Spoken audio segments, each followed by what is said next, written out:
Hello, friends from my garage. Me and my cousin were out walking today, and I saw a rainbow. And I absolutely love seeing rainbows now because they're so beautiful.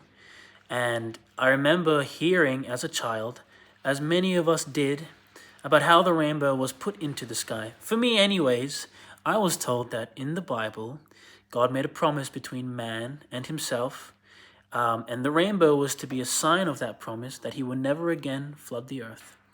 And that story is so old, it's thousands of years old. And today, when I looked up at the sky and I saw a rainbow, I instantly thought, wow, you know. And a couple weeks prior to that, I actually saw a double rainbow, which was the first time I ever saw a double rainbow in my life. So cool to look at. But friends, to to be amazed and to be taken aback and to be awestricken by the wonder and the amazing works of God's hand like a child again.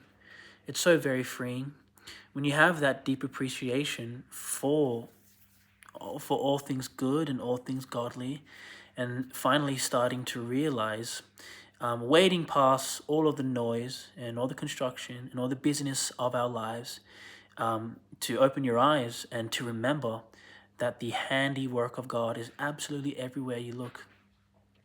Um, to be amazed by that again, like a kid, is something your soul needs, and it's genuine amazement. Um, no one loves children. Jeez, no one loves children more than Jesus does. He loves the little children. He loves you, and he loves me. And he says in Matthew that unless you become like one of these little ones, having faith like these little ones, you will not enter into the kingdom of heaven.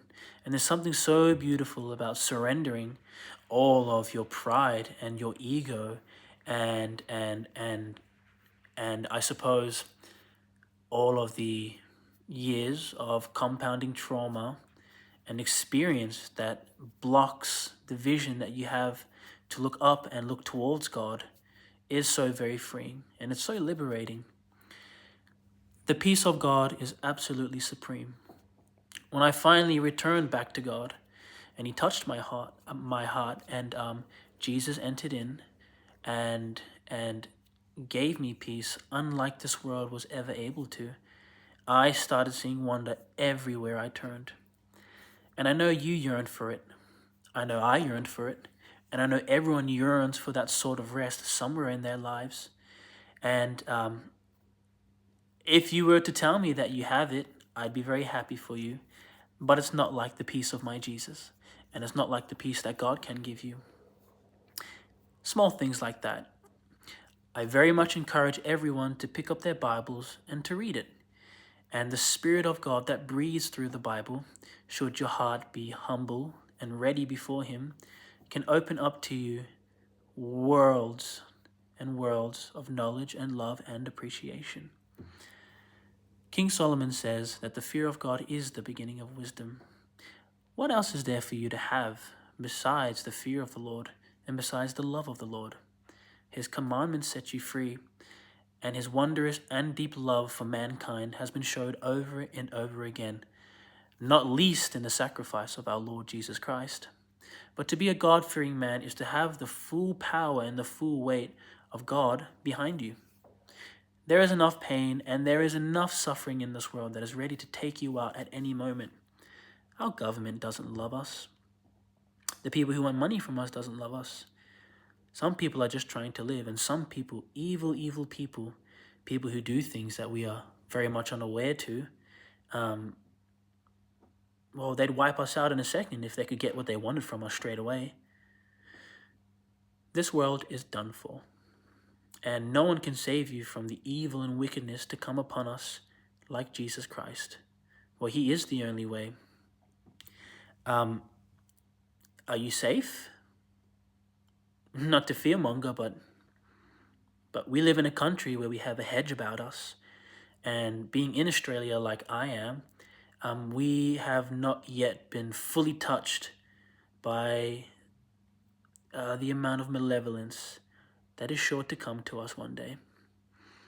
Are we safe now? Time will tell. And no one is safe forever because we live in a world of evil. But you just want that peace, don't you? You just want to be able to look and see the Lord, your friend, who is by your side every single day, holding your hand. And when you finally achieve that rest in Jesus Christ, you can say in your heart, I have finally found. And you're no longer searching. We're like little children who are misbehaving, but we just want to be held, and we want someone to see the softness of us, and we want vindication for our sorrowful hearts. We want people to notice us. We want people to care. We want people to realize the potential we have in us for love and to receive as we give. But there's so much trauma and there's so much pain inside of our hearts. Are we all just seeking to get what we need out of other people? Is that you? Because that was definitely me. But as I said before, the peace of God is ever supreme. Pray to him, my friends. You don't need to have the words to start, but should you have the strength to begin, I'm sure the words will find you. He is a God of patience, long-suffering. Hear his voice today. The Bible is a beautiful, beautiful book of reconciliation, and its stories, they serve to encourage, they serve to lift, they serve to guide, and they serve to teach. Our God is alive, and he is with us every single day.